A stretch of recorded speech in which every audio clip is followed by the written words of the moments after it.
Hello everyone, and welcome to the channel. Today, I'm bringing you an incredible true story of survival that will test the limits of human endurance. Mauro Prosperi's harrowing experience lost in the Sahara Desert for over 10 days is a tale of courage, desperation, and an unbreakable will to live. If you love real-life survival stories and want to see more amazing content, make sure to hit that subscribe button and ring the bell so you never miss an episode. Now, let's dive in. I remember the smell of dust and heat even before the race began. There's something unique about the Sahara Desert. It doesn't just feel vast. It feels eternal, as if the sands could swallow time itself. And I was about to run across it. My name is Mauro Prosperi. I was a former Olympic pentathlete from Italy. I wasn't just any weekend runner. I had trained hard, disciplined my body for years. But nothing in my life, nothing in my training, could have prepared me for what was about to come. The year was 1994, and I had signed up for the marathon. Dehydration is also known as the toughest foot race on earth, over 250 kilometers, 6 days through one of the harshest environments known to man. It was madness, but I wanted it. I craved it. I thought it would be the ultimate test of endurance, of willpower. I never imagined it would turn into a fight for my life. When we arrived at the starting point, I remember looking around at the other competitors.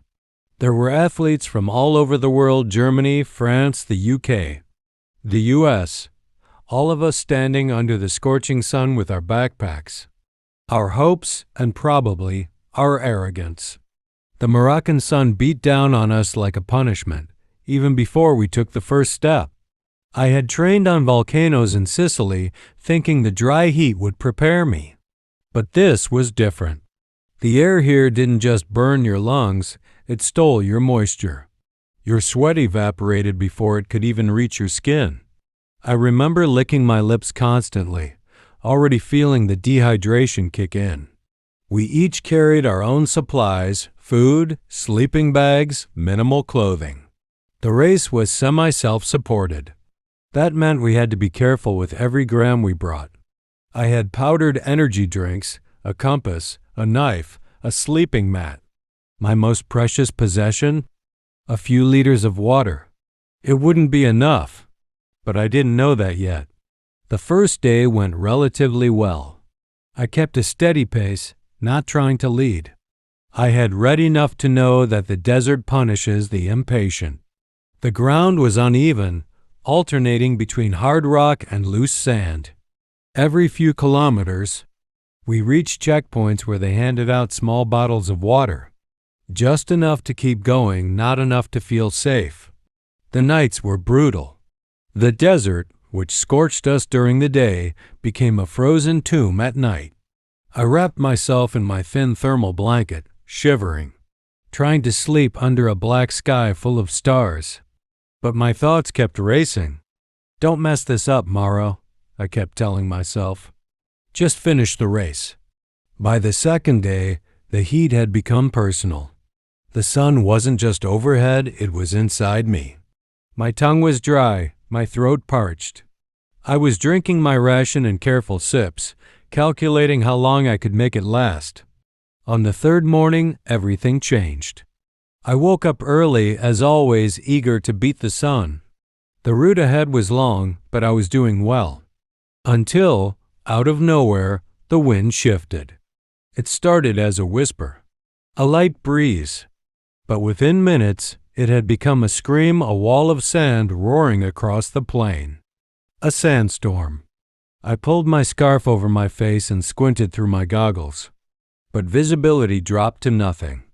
It was like the desert had decided to erase itself. I made a choice, a terrible one, I would later learn. I thought I could keep going, follow the last direction I remembered. After all, I had a compass, right? I was confident. Too confident. The storm lasted for hours. When it passed, the world had changed. No tracks, no runners, no checkpoint. just an endless sea of dunes in every direction. I told myself to stay calm. I retraced my steps. But which direction was north? The wind had twisted everything. Even my compass felt like a liar. That was the first time I truly felt fear. Not just nervousness fear. Deep in my gut. The kind that makes your knees weak and your heartbeat echo in your ears. I was alone. Completely, impossibly alone. I screamed for help. I ran up a dune and waved my arms. Nothing. Just silence and heat. The sun was now directly above me, mocking me. I realized I had wandered off the official path, and no one knew where I was. I could be 5 kilometers off, or 50. The desert was swallowing me. Still, I walked. I picked a direction, any direction, and moved. I told myself the next dune would have a sign, a runner, a checkpoint. But the dunes never ended. By nightfall, I had no idea where I was. I rationed my water 2 small sips. My mouth was so dry I could barely swallow. I slept curled in a small depression in the sand. The cold was biting, but I welcomed it. It reminded me I was still alive, barely. The next day, I walked again. And the next. Hope slowly faded. My water ran low. My mind began to play tricks on me. I thought I saw tents, people, camels. But they were mirages, nothing but heat and memory. The only real things were my thirst, my hunger, and the unbearable silence. On the 5th day, I found something, a small, abandoned shrine or ruin in the middle of nowhere. A square structure made of crumbling stone. I crawled inside like an animal and collapsed. It gave me shade, a break from the sun, but not safety. As I lay there, exhausted and delirious, I began to realize the race was no longer about finishing. It was about surviving, and I wasn't sure I would, but I still had fight left in me. I had family, a wife, children. I couldn't let the desert take me, not yet. When I opened my eyes that morning, I had no idea it would be the last day I'd ever see another human being for over a week. It started like any other morning in the desert, cold, silent, and oddly peaceful.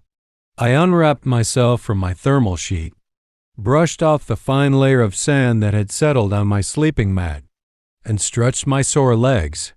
My muscles burned, my skin was dry and cracked, but my spirit was strong. I ate a few bites of dried fruit, barely enough to call it breakfast, and took a small sip of water. Every drop had become sacred now, a treasure I carried on my back. I had learned quickly, the more you drink, the faster you die. So I drank just enough to keep my tongue from splitting. We were somewhere in the middle of the course. The checkpoints had started to stretch farther apart. The organizers warned us about this stage. It was one of the longest. I had memorized the map, checked my compass, mentally prepared for the challenge. But the desert doesn't care about your plans. Around mid-morning, as I ran along a long, exposed stretch of rocky terrain, I noticed the horizon was shifting. A strange brown smear was forming across the sky, like the earth had been smudged by a dirty hand. I stopped and stared. The wind picked up. It came fast, too fast. One moment it was a breeze, the next it was a force of nature. I could see it now, the wall of sand rushing toward us like a living beast. I tightened my scarf, pulled my goggles down, and crouched low. I'd read about sandstorms. I knew to cover my mouth, shield my face. But no book, no article, no simulation could have prepared me for what came next. The sky went dark. I couldn't see my own hands. The world vanished. The sand was everywhere, in my eyes, my nose, my ears. It stung like needles. The wind howled so loud it drowned out my thoughts. The temperature dropped.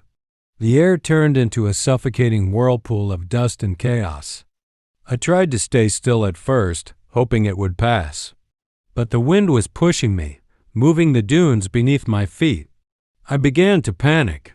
What if I was blown away? What if I stayed and got buried? I made a decision that I would regret for days. I kept walking. I thought I was being brave, but I was being stupid. I picked a direction, any direction, and started moving, trying to keep the compass steady in my trembling hands. But sand filled every crevice. The needle spun, confused. My landmarks were gone, erased by the storm. The wind didn't just obscure the world, it rewrote it. Hours passed. I don't know how many. When the storm finally began to die down, the sun re-emerged like an accusation. I pulled down my scarf, coughing and spitting sand. My lips were cracked, bleeding. My hands were raw from gripping the compass. I looked around. Nothing. No tracks, no signs. No runners. No course markers. Just sand. Miles and miles of dunes stretching in every direction. It hit me slowly, like poison. I was lost. Not a little off course. Not just behind the others. I was gone from the race entirely. The storm had picked me up and dropped me into a blank part of the map. Panic settled into my chest. My breathing quickened. I climbed the tallest dune I could find and scanned the horizon. Nothing. I waved, screamed, jumped, but there was no one to see. No one to hear. The wind had stolen my voice. I told myself to calm down, to think logically. I had a compass. I had a general idea of the course direction. If I could find a landmark, a trail, anything, I could return. I could fix this. So I walked and walked. Hours passed. The sun beat down with a vengeance. My water ration was nearly gone. I sipped the last few drops and clenched the empty bottle, like it could magically refill itself. My pace slowed. My legs ached, but I refused to stop. I was Mauro Prosperi, an Olympian, a soldier, a survivor. I would not die here, not like this. I spotted a rock outcrop in the distance, ran toward it. Nothing, just more rocks. The mind plays tricks in the desert. You see what you want to see. I thought I saw tents, runners, even a water truck. None of it was real. Just mirages, reflections of hope in a hopeless place. By sunset, I realized I had made it worse. I was deeper in. More lost, more alone. The storm hadn't just pushed me off track, it had taken away my only lifeline. That night, the cold was cruel. I curled up in my sleeping bag and stared at the stars, wondering if anyone was looking for me. If my wife had heard, if the race organizers had realized someone was missing. I whispered her name, Cynthia. I promised her, out loud, that I would come home. The next morning, I made another decision, one that would define the next days of my life. I would stop trying to return to the race. Instead, I would find people, civilization, anything. I checked the compass and started walking east, toward where I thought Algeria might be. I didn't know the distance. I didn't even know if I was going the right way. But standing still meant dying. The sand had stopped blowing, but it had left behind something worse: silence. No footsteps, no voices. Just my breathing and the crunch of my own boots. The desert was enormous, indifferent, timeless. And now I was at its mercy. But I wasn't ready to surrender, not yet. The desert is not quiet. You'd think, being alone out there, with no cars, no voices, no machines, just endless sand, that it would be silent. But it isn't. It breathes. It whispers. It talks to you when you're weak. After the sandstorm, after realizing I was completely lost, I kept moving. I told myself that if I stopped, I would die. It was that simple. And yet, every step felt like it took more of me than I could give. The sun rose faster than I expected. By mid-morning, I was already drenched in sweat that didn't even have time to form. It evaporated from my skin as soon as it was born. My lips were swollen. My eyes stung from the sand still trapped behind my goggles. I didn't dare take them off. I hadn't seen another person in over 24 hours. I knew that somewhere behind me, people might still be running. Checkpoints might still be operating. But I was past the point of return. The storm had dumped me somewhere outside the bounds of safety. And now I was truly, utterly, alone. The heat was unbearable. Over 50 degrees Celsius. No clouds, no shade.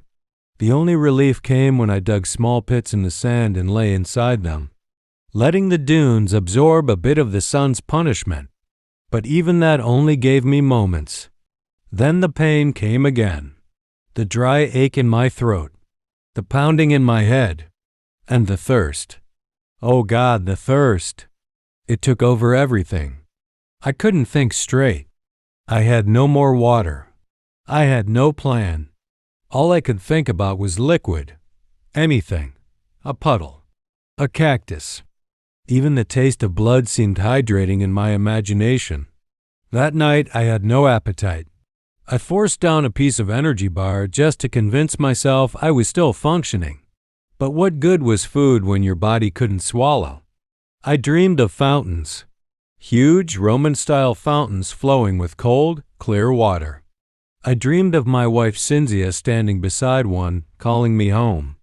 When I woke, there was sand in my mouth and blood on my lips. I had bitten my tongue in my sleep. On the fourth day, I found what I thought was a trail. Faint tracks in the sand too wide for human feet. They curved along the base of a dune and disappeared into the distance. I followed them for hours, praying they would lead me somewhere. And they did. To nothing. The tracks ended, swallowed up by the wind. I was crushed. I dropped to my knees and screamed into the sky. Nothing answered. Not even an echo, still. I walked. I walked because the thought of lying down and dying was worse than the blisters on my feet. I walked because giving up would be a betrayal, not just to myself, but to everyone who believed in me. My children. My brothers. My Cynthia. I began talking to myself, loudly, conversing with my past, apologizing to my parents for the mess I'd become, making jokes, telling stories to the wind. At one point, I shouted out the Italian national anthem, daring the desert to break me. I think I was going mad. But madness, oddly, was useful. It kept me distracted, kept my legs moving. Then came the mirages. They began as distant shapes, pools of water shimmering at the edges of the horizon. I knew they weren't real, but my body didn't. I'd sprint toward them, panting, only to find dry rock or cracked sand. Over and over again. Once, I thought I saw a man sitting on a camel. I waved, screamed, ran toward him. He didn't move. When I got closer, he vanished. Just wind and dust. That night, I found a flat patch of land and tried to sleep. I wrapped myself tightly in my sleeping bag, trying to conserve every drop of body heat. The nights were cold, so cold it made my teeth chatter. A cruel joke after the day's inferno. And in the silence, I heard things. Footsteps that weren't mine. Whispers in languages I didn't understand. Maybe they were real. Maybe they weren't. By the fifth day, I was no longer thinking like a racer or even like a man. I was an animal now. My mind had simplified into one primal command. Survive. I started drinking my own urine. Warm, foul, but wet. I had no choice. My body was shutting down. My tongue was dry and split. My stomach was empty. My skin had begun to peel from sunburn. I felt like I was turning to dust, slowly disintegrating into the desert around me. But then something changed. On the sixth day, I saw a structure. A building, small, square, made of stone or brick, half buried by time and wind. I staggered toward it, every bone in my body screaming. It was real. It had walls, a roof, and a small entrance. It was an abandoned Marabouta kind of Islamic shrine. It had been left to the desert decades ago. But to me, it was a cathedral. I crawled inside, collapsed onto the cool stone floor, and wept. It was the first shade I'd had in days. The silence felt sacred. I laid there for hours, staring up at the crumbling ceiling, feeling the weight of life come back into my chest. Then I heard it. A sound, fluttering. Bats. They lived in the roof. Dozens of them. And I knew, in that moment, what I would have to do next. But that was for tomorrow. For now, I had a roof over my head. I was still alive. Still breathing. The dessert hadn't taken me yet. There's a moment in the desert when your body stops begging. It simply waits. I was on my 6th day without any real water. That phrase doesn't even sound human, does it? 6 days, not 6 hours. Not even 1 day without hydration is survivable under normal conditions. But in the Sahara, under 50 degrees Celsius heat, your body doesn't play by the rules. It starts breaking them. The shrine had given me shelter, but not safety. It was quiet inside. Too quiet. The kind of silence that makes your heartbeat feel like a drum in your ears. The kind of silence that whispers to you, you're dying, and the world won't even notice. I looked down at my hands. The skin was blistered, peeling, cracked like ancient parchment. My fingernails were turning blue. My tongue was thick and dry like leather. I couldn't speak without pain. Every swallow was like pushing a razor down my throat. I had already begun drinking my own urine the day before. It's a choice you read about in survival manuals. The truth is far worse. Warm, bitter, foul beyond words. But it was the only fluid my body could produce. And even that source was running dry. My kidneys were failing. I could feel it. I considered slitting my wrist just to suck the blood. I thought about cutting open my palm. You start to calculate the fluids inside you, how long they'll last, where they might be harvested. Not because you want to, but because every instinct in your body turns against your dignity to keep you alive. I hadn't urinated in nearly a day now. My mouth was coated in a film of blood from cracks in my gums and tongue. My breath reeked of ammonia. The chemical shift in my metabolism was fully underway. My body had entered catabolism, breaking down muscle tissue, feeding on itself for energy. That's when I looked up and saw them. The bats. They clung to the ceiling of the shrine, motionless, sleeping. I don't know how many, 10, 20? I knew in that moment. This was my next water source. I didn't hesitate. I stood up barely. My legs trembled beneath me like matchsticks.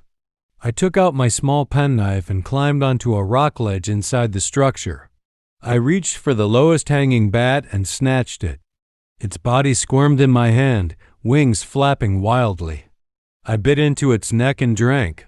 Warm blood, metallic, slippery. It coated my lips, my chin, my soul. I killed several more. I kept their carcasses near me like trophies of madness. I chewed their flesh, bones and all, raw, desperate. I didn't gag. I didn't feel horror. I felt relief. My stomach, now cannibalizing itself, finally had something to digest. I laid back on the cold stone floor. My stomach turned, not from nausea but from reanimation. I could feel my heart slowing down, my limbs twitching back to motion. Not strength, just animation.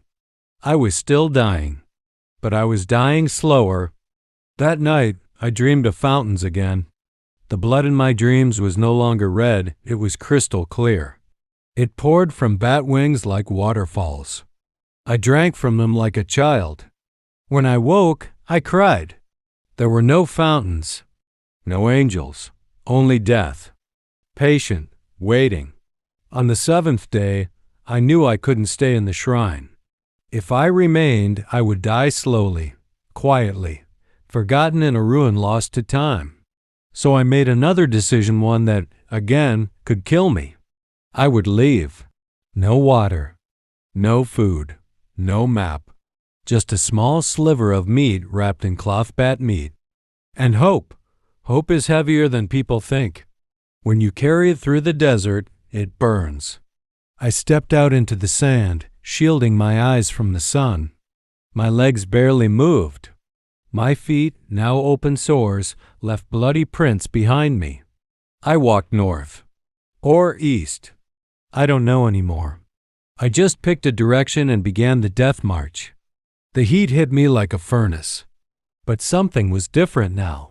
My body had stopped resisting. There was no more panic. No more thirst. My organs had begun to shut down. I was hallucinating constantly, faces in the dunes. Water under the sky, voices behind me. I saw Cynthia again. She stood beside a tree, smiling. She didn't say anything. She never does in the visions. She just watches, waiting to see what choice I'll make. Do I lie down? Let the sun take me? Let the bats win? Or do I keep going? I kept going. Hour after hour. Step after step. Pain lost meaning. The desert had become me, and I had become the desert. By the 8th day, I had forgotten what water felt like. Not the taste of it. Not the sound. The sensation. I couldn't imagine it anymore. My saliva had turned into a paste, thick, dry, and bitter. My tongue had shrunk, shriveled into something that barely moved in my mouth. I tried to swallow, but it felt like dragging sandpaper down my throat. Every breath I took scraped the inside of my chest. I no longer walked. I staggered.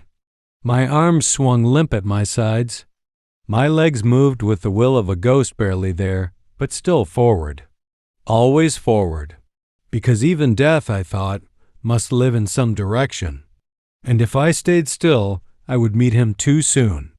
I could feel my organs collapsing inward. The kidneys, already starved of fluid, burned with every step. The muscles in my legs were dissolving, feeding my body in a slow self-cannibalization. The hunger had long disappeared. What I felt now was emptiness, a kind of hollow ache that lived deeper than flesh. But it wasn't just the body anymore. It was my mind. I couldn't trust it. I saw things that couldn't be real. Villages in the dunes. Women in white dresses walking past me. A little boy barefoot asking me if I was lost. I answered him. I told him yes. He smiled and walked away. I screamed, but only air came out. There were voices too. Behind me, around me, whispering things in Italian, Arabic, sometimes in a language I didn't recognize. I answered them. I told them I was Mauro, that I wasn't supposed to die here. I began to believe I was being tested, that this was some kind of judgment, that if I passed, if I endured, I would be allowed to return. If I failed, I would disappear into the sand forever, like thousands before me. And in the midst of that madness, I made a decision. I would drink my urine again, but there was a problem. There wasn't any. I hadn't urinated in over a day. My body had nothing left to give. I was running on vapor, on fumes of existence. So I tried something else. I pulled out my metal cup, set it in the sand, and waited. I urinated into it with all the force I could summon, barely a few drops. I let it sit. I hoped the heat would evaporate the liquid and maybe leave behind salt, something, anything to trick my brain into feeling I had consumed something. But time passed. Nothing changed. So I drank it. What little there was, warm, filthy, but wet. And in the moment after, something strange happened. I felt lucid, just for a moment, as if that single, Foul drop had hit some ancient switch in my brain and sparked a flicker of clarity. I realized I needed to conserve every drop inside me. Every drop of sweat, blood, urine. They weren't waste anymore. They were currency. And I was broke. I ripped a strip of cloth from my shirt and tied it around my head. Not to shield from the sun, but to catch sweat if any ever came again. I moved only at night now, when the heat eased and the stars watched over me like silent judges. And during the day, I buried myself. Literally. I dug shallow holes in the sand, climbed inside, and covered my body with it, leaving only my face exposed. It was the only way to escape the brutal sun. The desert had become my blanket, and I its parasite. By the 9th morning, I was barely human. I hadn't spoken in days. My voice had dried up. I no longer thought in sentences, only instincts. Move, don't stop. Drink. Breathe. I knew I couldn't last more than another day. My urine had turned brown. My eyes were yellow. I could barely lift my arms. My heartbeat had slowed. I counted the spaces between each beat and feared the silence that might come next. That day I fell hard, face first into the sand. My nose scraped against the earth, but I didn't bleed. I had no blood left to spare, and I stayed down.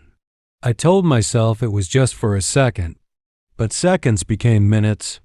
Minutes became the pull of death's gentle fingers. I closed my eyes, and then a sound. Hooves, voices, distant but real. I rolled onto my side. I thought I was hallucinating again, but then I saw them. 3 figures. Dark silhouettes against the bright haze of the horizon. Men with camels. I tried to scream. Nothing. I tried to stand. My legs betrayed me. I raised one arm and waved, and I blacked out. They didn't see me. The camel riders. Maybe they were too far. Maybe they thought I was already dead. Or maybe I was just a mirage to them, the same way they had been to me. When I woke, the sun had moved across the sky. The prints in the sand were gone, blown away by the wind. I had missed my chance, again. But the hallucination, or whatever it was, had sparked something inside me. A final ember. I pushed myself up on trembling arms and scanned the horizon. And then I saw it. A building. Far in the distance. A small square silhouette half consumed by sand dunes. At first, I didn't trust my own eyes. I'd been fooled too many times before. But something about this one felt different. It didn't shimmer. It didn't move. It was solid. I stumbled forward, dragging one foot after the other, barely upright. My vision blurred. The heat made the air dance. But the building stayed still. It took hours to reach it. By the time I arrived, the sun was low in the sky. Shadows stretched long and crooked over the sand. The structure was old, very old. Cracked stone, weathered wood, a collapsed roof at one corner. It was a marabut, a desert shrine built to honor holy men or spirits. A sacred place. But to me, it was a coffin with walls. I stepped inside. The air was cooler, still dry, but shaded. I dropped to my knees and collapsed onto the dusty floor. The stone was cool against my face. I wept, again, but I had no tears left. Just the sounds of pain-dry sobs echoing through the hollow chamber. It felt like I had entered another world. The wind outside howled through the cracks. Inside, there was only the sound of my breathing and something else. Fluttering. Above me, tucked into the shadows of the ceiling, were more bats. Dozens. They chirped softly, disturbed by my presence. I looked at them, and I knew this wasn't just shelter. It was survival. That night, I made a fire from what little wood I could find, broken beams. Fragments of a door. The flames were weak, flickering like my own heartbeat, but they gave light, and in the glow, the bats became visible. I waited until one flew low, snatched it with a rag, and bit into it before my fear could stop me. Its blood was warm, sharp with iron. It filled my mouth and gave me just enough life to sit up straighter. I killed another, and another. I burned their bones, buried the rest. This place, it wasn't kind, but it was honest. Here, there was no illusion, no hope of rescue, only truth. If I wanted to live, I would have to become part of the desert, not conquer it, not escape it, but join it. The days blurred together. I stayed in the marabou for 3 full days, maybe more. Time melted in that place. The light outside came and went like tides I no longer followed. I rationed the bat meat. I drank my urine. I dug a pit in the floor to sleep in, trying to stay cool during the heat of the day. The silence was unbearable. My mind played games with it. At first, I talked to the shrine. Then I talked to myself. Then to my wife. Her voice came to me like wind-soft, fading, but always near. Sometimes she scolded me for leaving. Other times, she reminded me of our children, their laughter, their faces. I didn't want to forget their faces. So I scratched their names into the wall with a rock. Cynthia, Luca, Chiara. If I was going to die here, I wanted them to be with me. On the 2nd or 3rd night, I tried to light a fire again, but my hands were too weak. My fingers trembled uncontrollably. I dropped my flint. I fell onto the ground and stayed there, cold and shivering despite the desert's heat. That was the night I truly considered ending it. Not out of fear, not because I gave up, but because the line between life and death had become so thin. It didn't seem to matter anymore. The idea of surrender felt like sleep. I reached into my pocket and pulled out my knife. I placed the blade against my wrist. I waited. And then, a bat flew low, brushing my face with its wings. It startled me, woke something inside me. Not yet. Not like this. I didn't survive this long to be found with my wrists open. I had fought too hard, lost too much. If I were to die, it would be on my feet, walking, breathing, burning with resistance until my last cell gave up. So I put the knife down, and I prepared to leave. The next morning, I stood in the doorway of the shrine. I looked out at the desert. It hadn't changed. It was still vast, silent, uncaring. But I had changed. I was no longer Mauro the runner, not the Olympian, not the soldier. I was something else now. A ghost of a man, haunted but moving. I took one last look at the marabou. I thanked it in silence, and I walked away with no map, no water, no certainty, but with life still inside me. And somehow that was enough. I had always believed I understood what hunger was. During my training as a pentathlete, I had fasted. I had run through days with little food, little water, testing my body's limits. I thought I knew the edge. But out here, in the bowels of the Sahara, hunger wasn't a sensation. It was a living thing, a crawling shadow inside me, a scream that echoed through my muscles, my brain, my bones. It didn't whisper, it roared. It told me to eat, to devour anything, dirt, sand, my fingers.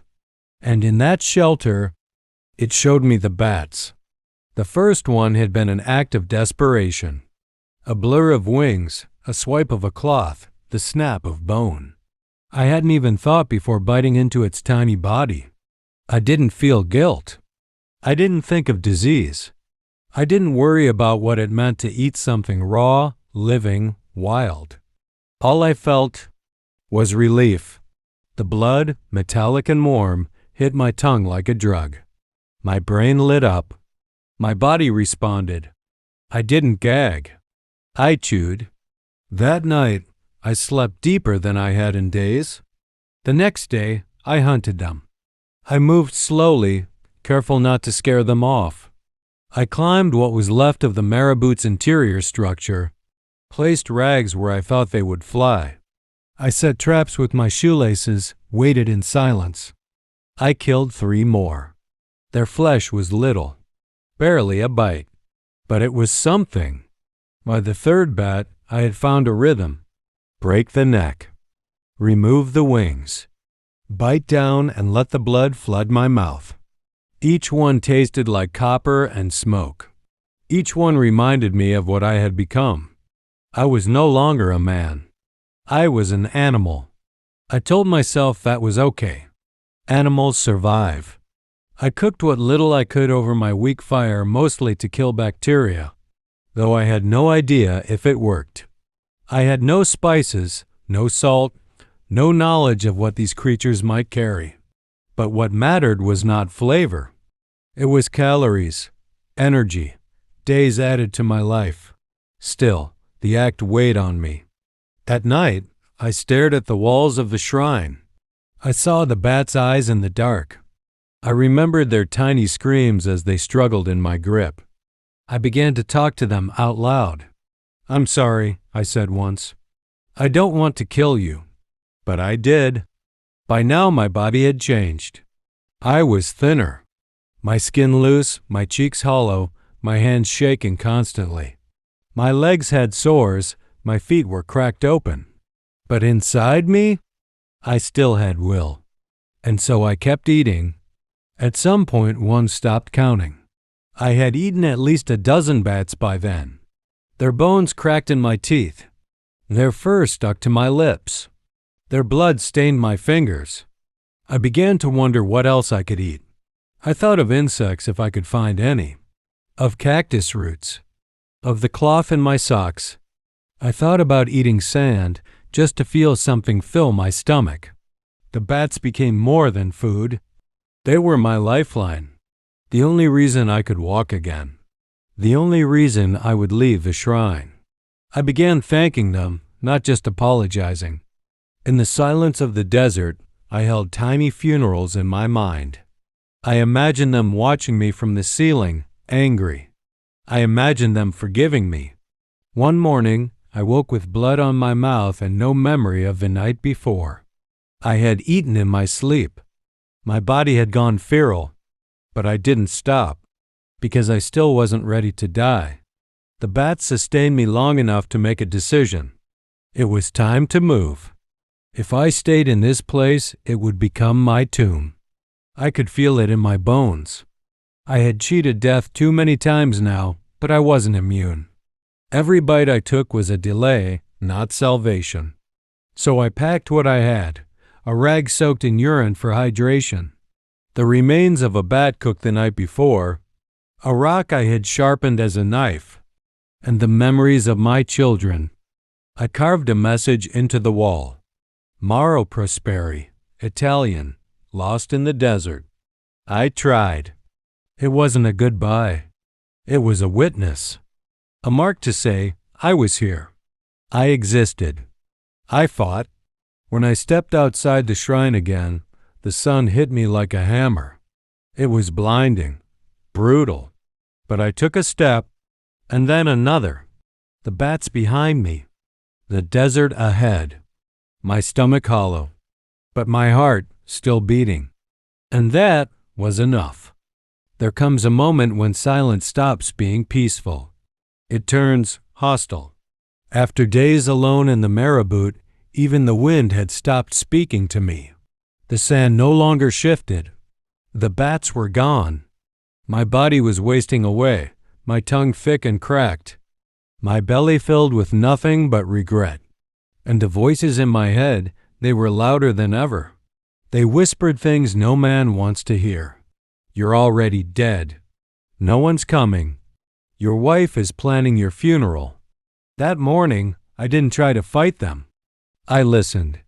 I thought about Paula, my wife, her smile when I returned from a long run, the way she waited at the door with a towel in hand, sweat dripping off my face. I thought of her sleeping in our bed, unaware that I was now a skeleton in the sand. And I thought of my kids. How would they remember me? Would they be proud I ran this race? Would they even understand what happened? I wrote one last note with a charcoal shard on a piece of torn map. To Paula and my children, I love you. Forgive me. I tried. I placed it under a rock near the entrance of the marabou. Then I crawled back inside. Death, I thought, should be easy. But the desert doesn't let go without a fight. I took out my small pocket knife, the same one I had used to skin the bats. I stared at my wrist. The veins were like threads of blue beneath cracked skin. My hand shook violently. I pressed the blade against my flesh. But I hesitated. Something primal surged in me, a scream buried under days of silence. My instinct clawed at me. My breath turned sharp, rapid. My heart pounded, not with fear, but defiance. Do it. No. I pressed harder. Blood flowed. But then it stopped. My body, my dying, starving body, clotted the wound almost instantly. My blood was too thick. Dehydration had robbed even death of its grace. I laughed. A horrible broken sound. I wasn't even capable of dying properly. The desert didn't want me alive, but it wouldn't let me go either. That night, I lay in the dark staring up at the dome of the marabou. No tears came. My body had none to give. But in that hollow silence, something inside me shifted. I didn't die. Instead, I slept. And when I woke up the next morning, I was angry. Angry to still be breathing. Angry that the sun still rose. Angry that the sand still moved. But that anger was fuel. If I couldn't die, then I would walk. I ripped cloth from my shirt, tied my wrists. The wound was shallow, a mockery of what I had tried to do. But I no longer cared about dignity. I cared only about distance. I crawled out of the marabou like a ghost. I looked back at it one last time. It had been my tomb. And now it was just another rock. The desert greeted me like an old enemy. It had missed me. I felt no hope, no plan. Just the fire of defiance in my belly and the ghost of the knife in my hand. I walked and walked. I spoke out loud. To no one. To my wife, to my children, to the bats, to the wind. Is this it? I said. Is this the last day? But that day, the day I chose to die and failed, was the day I found something on the horizon. A blur. Not a mirage. A footprint. A mark in the sand. Then another. My heart skipped. I dropped to my knees. I sobbed, though no tears came. They were human. Someone had been here. The fire inside me roared, and I followed. The footprints. At first, they were just shadows on the sand. Faint marks pressed into the endless dunes. I could hardly believe it after days of nothing, signs of life. Someone had been here. Hope is a dangerous thing in the desert. It can lift you up or tear you down. For me, it was the only thing left. I tried to move faster, but my legs were leaden. Every step felt like I was dragging chains. My body screamed at me to stop, to lie down, to let the desert swallow me whole. But the footprints whispered, beckoned, pulled me forward. Each footprint was a question. Are you still alive? Do you still want to live? I answered with every ragged breath, yes. The sun blazed overhead. My mouth was a desert inside my dessert. My throat burned with every swallow. I had nothing left but a rag soaked in my own urine to moisten my lips. It tasted foul, but it was life. The lines between day and night blurred. Time lost meaning. My mind twisted in strange ways. I saw shadows moving where there were none. I heard voices, some comforting, some cruel. But the footprints kept me tethered. At one point, I collapsed near a dune, face in the sand. My vision swam.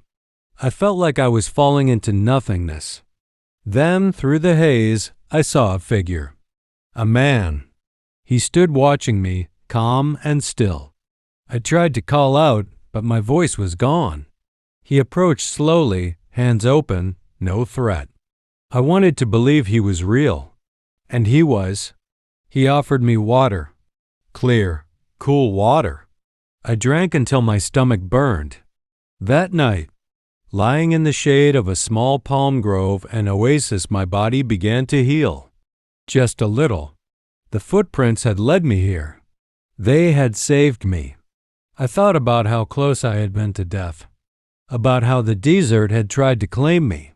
But I had fought. I had walked. And I was still here. The march wasn't over. But the battle for survival had turned. Now I was a man walking toward rescue. Not a ghost lost in the sands, not yet. The morning light was different that day. Not because the sun had changed, it was the same harsh, blazing star, but because I had changed. After days lost in the vast emptiness, stumbling through sand and shadow, I was finally found. I didn't see them at first. No helicopters, no vehicles. Just quiet voices carried by the wind and the soft crunch of footsteps on dry earth.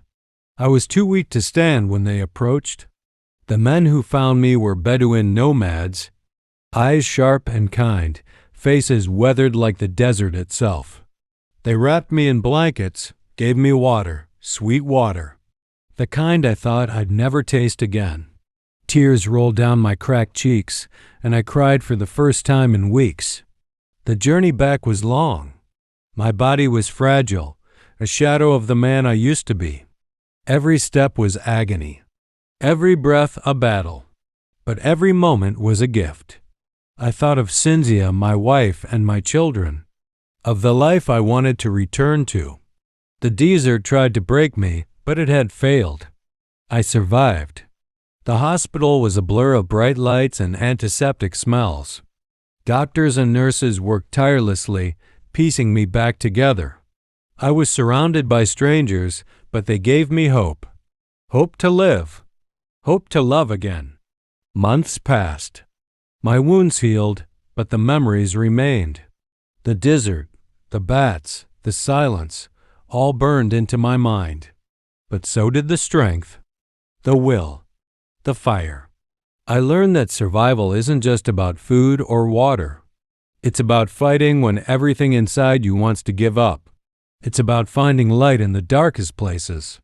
And sometimes it's about walking through hell, one agonizing step at a time. I'm here to tell you, no matter how lost you feel, no matter how hopeless it seems, there is always a way. You just have to find the strength to keep walking. Thank you so much for watching this incredible story of survival. If you found Mauro's journey as inspiring as I did, please give this video a like. It really helps the channel grow. Don't forget to subscribe and hit the notification bell to join our community for more amazing true stories every week. Also, let me know in the comments what part of Mauro's story shocked you the most, or if you've ever faced a survival challenge yourself. I read every comment and love hearing from you. Stay strong and see you in the next video.